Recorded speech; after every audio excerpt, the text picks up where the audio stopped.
வணக்கம். Poster headgear வழங்கும் தமிழ்நாடு 360க்கு உங்களை வரவேற்பது நான் அருணீஸ்வர். தமிழகத்தில் உள்ள அனைத்து மாவட்ட நிகழ்வுகளையும் விரிவாக பார்ப்பதற்கு முன் தலைப்புச் செய்திகளை பார்க்கலாம். இடைத்தரகர்களின் ஆதிக்கத்தால் நெல் மூட்டை விலை வீழ்ச்சி. பாதிக்கப்பட்ட நெல்லை மாவட்ட விவசாயிகள் வேதனை.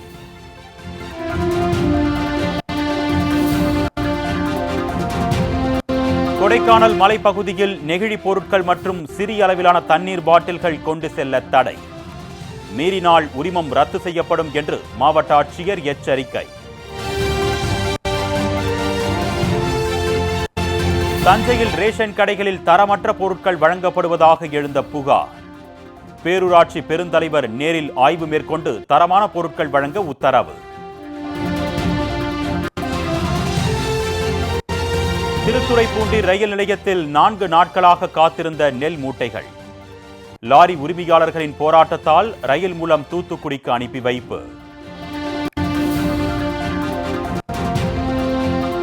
திருவண்ணாமலை போலூர் அருகே சொந்த செலவிலும் உழைப்பிலும் சாலை அமைத்துக் கொண்ட கிராம மக்கள். பல ஆண்டுகளாக கோரிக்கை விடுத்தும் செவி சாய்க்காத நிலையில் பொதுமக்களின் நலனை கருத்தில் கொண்டு நடவடிக்கை.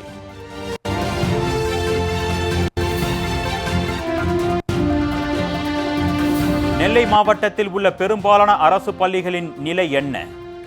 மாலை முரசு தொலைக்காட்சியின் நேரடி கள ஆய்வு.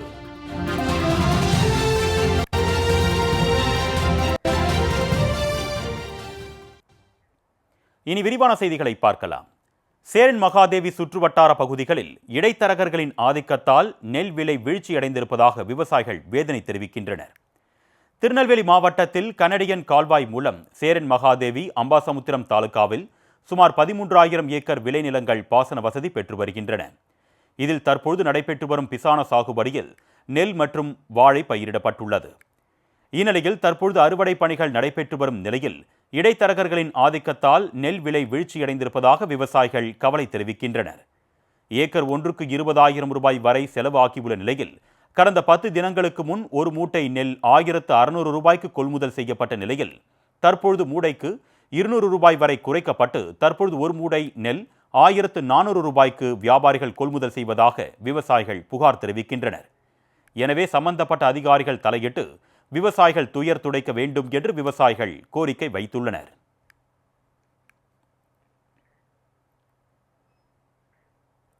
கொடைக்கானல் மலைப்பகுதியில் நெகிழி பொருட்கள் மற்றும் 5 லிட்டருக்கும் குறைவான தண்ணீர் பாட்டில்கள் பயன்படுத்த தடை விதிக்கப்பட்டுள்ளது. திண்டுக்கல் மாவட்டம் கொடைக்கானல் மலைப்பகுதி இயற்கை எழில் நிறைந்து காணப்படுவதாலும் அங்குள்ள தட்பவெப்பநிலை காரணமாகவும் ஏராளமான சுற்றுலா பயணிகள் வருகை தருகின்றனர். இந்நிலையில் இயற்கை அழகு மற்றும் வனவிலங்குகளை பாதுகாக்கும் வகையில் கொடைக்கானலில் ஒரு முறை பயன்படுத்தப்படும் நெகிழி பொருட்கள் மற்றும் 5 லிட்டருக்கும் குறைவான கொள்ளளவு கொண்ட தண்ணீர் பாட்டில்கள் கொண்டு செல்லவோ பயன்படுத்தவோ தடை விதிக்கப்பட்டுள்ளது. தடை செய்யப்பட்ட இந்த பொருட்களை வாகனங்களில் கொண்டு சென்றால் அனுமதி சீட்டு ரத்து செய்யப்படும் என்றும் மாவட்ட ஆட்சித்தலைவர் சரவணன் எச்சரிக்கை விடுத்துள்ளார்.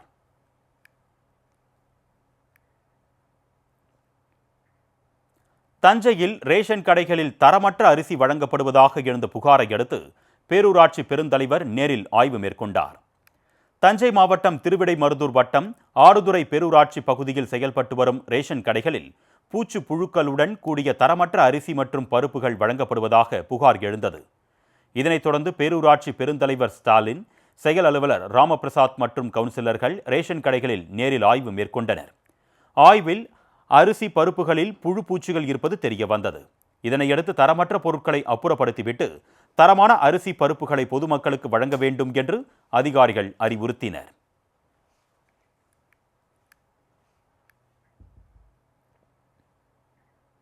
திருத்துறைப்பூண்டி ரயில் நிலையத்தில் லாரிகளில் 4 நாட்களாக காத்திருந்த நெல் மூட்டைகள் ரயில் மூலம் தூத்துக்குடி அரவை நிலையத்திற்கு கொண்டு செல்லப்பட்டன. திருவாரூர் மாவட்டம் திருத்துறைப்பூண்டியில் உள்ள அரசு நேரடி நெல் கொள்முதல் நிலையங்களில் இருந்து நெல் மூட்டைகள் அரவைக்காக லாரிகள் மூலம் திருத்துறைப்பூண்டி ரயில் நிலையத்திற்கு கொண்டு வரப்பட்டன. கடந்த 3 நாட்களாக ரயில் வராத காரணத்தினால் நெல் மூட்டைகளை ஏற்றி வந்த லாரிகள் அங்கேயே நிறுத்தி வைக்கப்பட்டன. இதனால் லாரி உரிமையாளர்கள், ஓட்டுநர்கள் போராட்டத்தில் ஈடுபட்டனர். இதனைத் தொடர்ந்து 4 நாட்களுக்கு பின்னர் மாவட்ட ஆட்சியர் உத்தரவின் பேரில் ரயில் வரவழைக்கப்பட்டு நெல் மூட்டைகள் அனைத்தும் தூத்துக்குடிக்கு கொண்டு செல்லப்பட்டன. இதனால் லாரி உரிமையாளர்கள், ஓட்டுநர்கள் மகிழ்ச்சி அடைந்தனர்.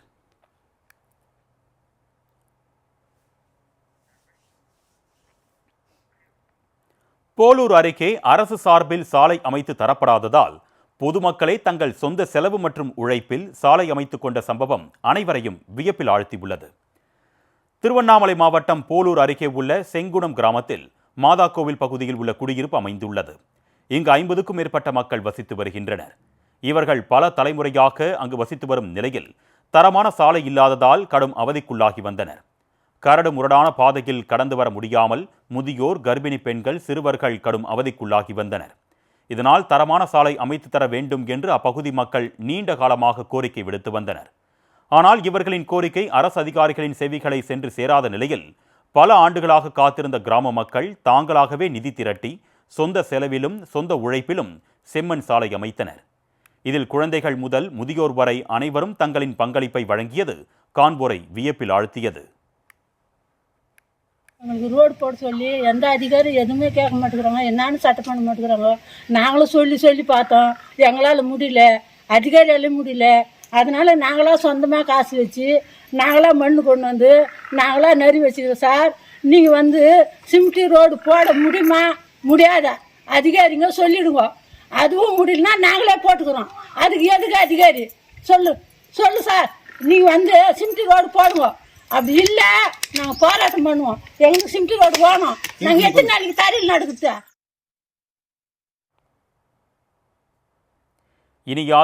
இனியாவது இவர்கள் அமைத்த செம்மண் சாலையை தார் சாலையாக மாற்றித்தர மாவட்ட நிர்வாகம் நடவடிக்கை எடுக்குமா என்று சமூக ஆர்வலர்கள் கேள்வி எழுப்புகின்றனர். அரசுக்கு எதிராக ஆசிரியர்கள், அரசு ஊழியர்கள் போராட்டத்தில் ஈடுபட்ட நிலையில் மாணவிகள் ஆசிரியராக மாறி பாடம் நடத்திய காட்சி காண்போரை வியப்பில் ஆழ்த்தியது. திமுகவின் தேர்தல் வாக்குறுதியை நிறைவேற்ற வலியுறுத்தி ஜாக்டோ ஜியோ அமைப்பு சார்பில் ஆசிரியர்கள் பணிகளை புறக்கணித்து போராட்டத்தில் ஈடுபட்டனர். இந்நிலையில் ராமநாதபுரம் வள்ளல் பாரி நகராட்சி பள்ளியில் ஆசிரியர்கள் இல்லாத நிலையில் குழப்பத்தில் அமர்ந்திருந்த நிலையில் பின்னர் மாணவர்களே ஆசிரியர்களாக மாறி பாடம் நடத்தி வகுப்பை பார்த்து கொண்டனர். அத்துடன் மாணவிகளின் கேள்விக்கு விளக்கம் அளித்தும் கரும்பலகையில் குறிப்புகளை எழுதி போட்டும் டீச்சராகவே மாறினர். பொதுவாக படிக்கும் காலத்தில் அனைவரும் டீச்சர் விளையாட்டு விளையாடுவது உண்டு. ஆனால் இந்த மாணவி உண்மையிலேயே டீச்சராக மாறி பாடம் நடத்திய காட்சி காண்போரை வியப்பில் ஆழ்த்தியது.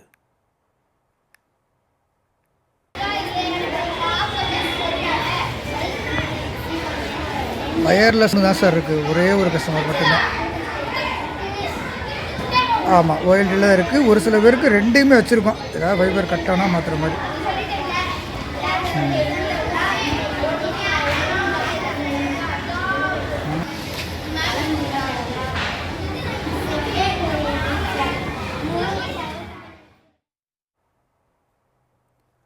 ஆசிரியர்களின் போராட்டத்தை தமிழக அரசு விரைவில் முடிவுக்கு கொண்டு வந்து மாணவர்களின் எதிர்காலத்தை பாதுகாக்க வேண்டும் என்று கல்வியாளர்கள் கோரிக்கை விடுத்துள்ளனர்.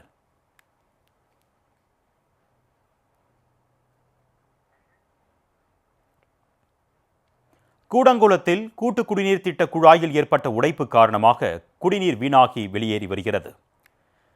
நெல்லை மாவட்டம் செட்டிக்குளம், ஸ்ரீரங்க நாராயணபுரம் பகுதிக்குட்பட்ட பகுதி மக்களுக்கு குடிநீர் வழங்குவதற்காக சுனாமி கூட்டு குடிநீர் திட்டத்தின் கீழ் குடிநீர் வழங்கப்பட்டு வருகிறது. இதற்காக ஆத்தங்கரை பள்ளிவாசல் பகுதியில் உள்ள தரைமட்ட நீர்த்தேக்க தொட்டியில் இருந்து தனி பைப்லைன் மூலம் கூடங்குளம் வழியாக செட்டிக்குளத்திற்கு தண்ணீர் கொண்டு செல்லப்படுகிறது. இந்நிலையில் கூடங்குளம் அணுமின் நிலையம் எதிரே உள்ள பிரதான சாலை ஓரத்தில் கூட்டு குடிநீர் திட்ட குழாயில் உடைப்பு ஏற்பட்டது. இதனால் குடிநீர் வீணாக வெளியேறி வருகிறது. இதுகுறித்து அதிகாரிகளிடம் புகார் அளித்தும் எந்தவித நடவடிக்கையும் எடுக்கவில்லை என்று பொதுமக்கள் வேதனை தெரிவிக்கின்றனர். கோடைக்காலம் நெருங்கி வரும் நிலையில் குடிநீர் வீணாகி வருவது சமூக ஆர்வலர்களையும் பொதுமக்களையும் அதிருப்தியில் ஆழ்த்தியுள்ளது. சம்பந்தப்பட்ட அதிகாரிகள் உடனடி நடவடிக்கை எடுத்து குடிநீர் வீணாவதை தடுக்க வேண்டும் என்றும் அவர்கள் கோரிக்கை விடுத்துள்ளனர். ஃபோஸ்டர்ஸ் ஹெட்கேஸின் தமிழ்நாடு 360யில் அடுத்து வருவது உங்கள் ஊர் நிகழ்வுகளை விரைவாக வழங்கும் உள்ளூர் எக்ஸ்பிரஸ்.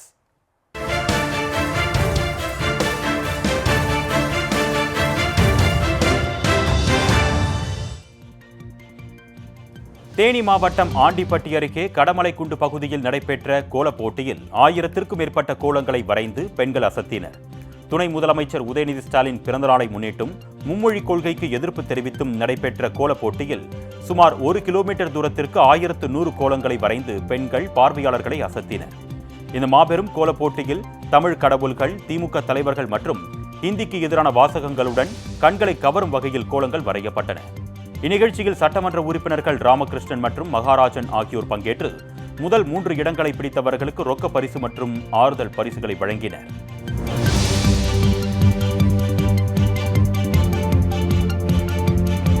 திருப்பத்தூர் மாவட்டத்தில் பீடி தொழிலாளர்களுக்கு கூலி உயர்வு வழங்க வலியுறுத்தி தொழிற்சங்க கூட்டமைப்பு சார்பில் ஆர்ப்பாட்டம் நடைபெற்றது.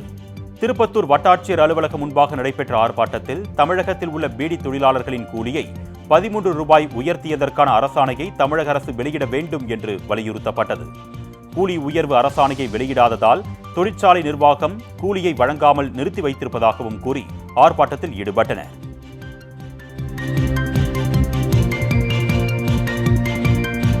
புதுக்கோட்டை மாவட்ட ஆட்சியர் அலுவலகம் அருகே காவிரி வைகை குண்டாறு இணைப்பு திட்ட போராட்ட குழு சார்பில் விவசாயிகள் ஆர்ப்பாட்டத்தில் ஈடுபட்டனர். காவிரி வைகை குண்டாறு இணைப்பு திட்டத்திற்கு 2000 கோடி ரூபாய் நிதி ஒதுக்கி விரைந்து நிறைவேற்ற வலியுறுத்தி 300க்கும் மேற்பட்ட விவசாயிகள் ஆர்ப்பாட்டத்தில் ஈடுபட்டனர்.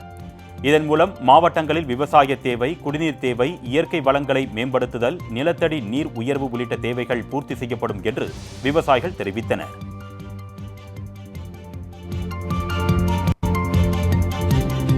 திருச்சி மாவட்டம் முசிறி பகுதியில் போதைப்பொருள் ஒழிப்பு குறித்த விழிப்புணர்வு நடைபயணம் நடைபெற்றது.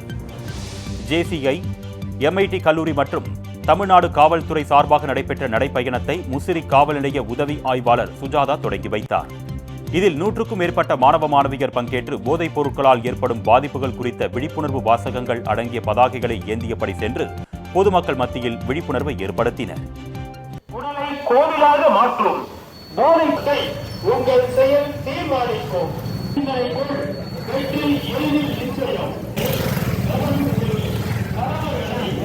பார்ப்போம், மதியை போக்கும் மது.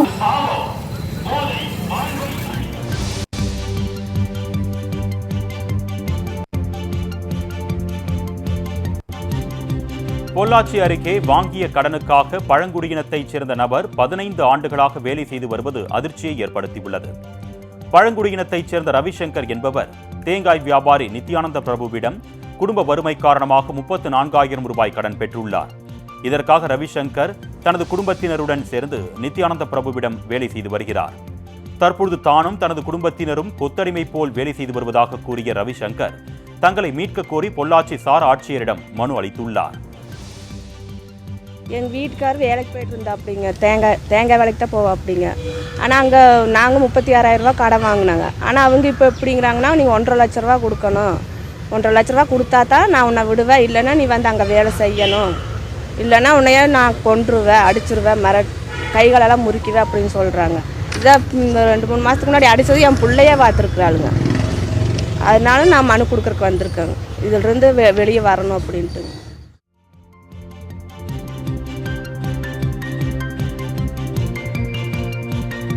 சிவகங்கை மாவட்டம் சிங்கம்புணரியில் உள்ள வீரமுத்தியம்மன் கோவில் மாசி திருவிழாவையொட்டி பால்குட ஊர்வலம் நடைபெற்றது. இக்கோவிலில் மாசி மகோத்சவ விழா கடந்த 18ஆம் தேதி கொடியேற்றத்துடன் தொடங்கியது. 8ஆம் நாள் விழாவையொட்டி 300க்கும் மேற்பட்ட பெண்கள் பால்குடம் எடுத்து வந்து அம்மனுக்கு நேர்த்திக்கடன் செலுத்தினர். மேலதாளங்கள் முழங்க பால்குட ஊர்வலம் நகரின் முக்கிய வீதிகள் வழியாக சென்று கோவிலை வந்தடைந்தது.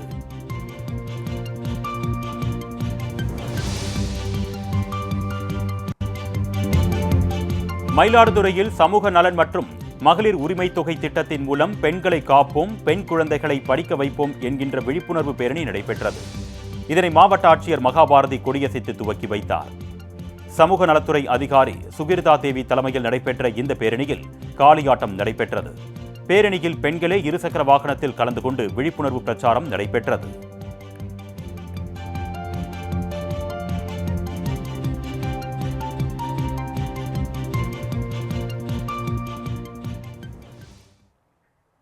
போஸ்டர்ஸ் ஹெட்கியர் வழங்கும் தமிழ்நாடு 360யில் மாவட்டங்களில் நடைபெற்ற விளையாட்டு செய்திகளை வழங்க வருகிறது விளையாட்டுக் களம்.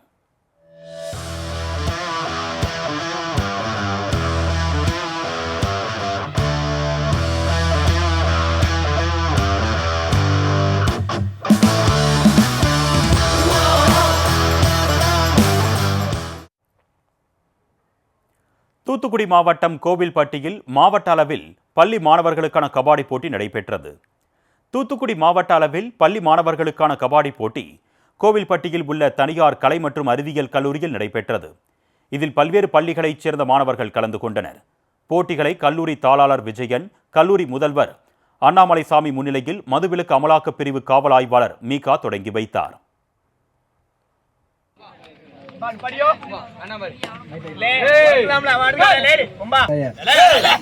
Number 6.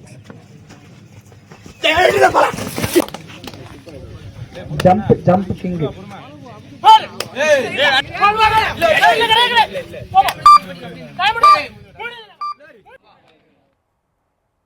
இறுதிப் போட்டியில் கோவில்பட்டி வஉசி அரசு மேல்நிலைப் பள்ளியுடன் வடக்கு இலந்தைக்குளம் அரசு மேல்நிலைப் பள்ளி அணி மோதியது.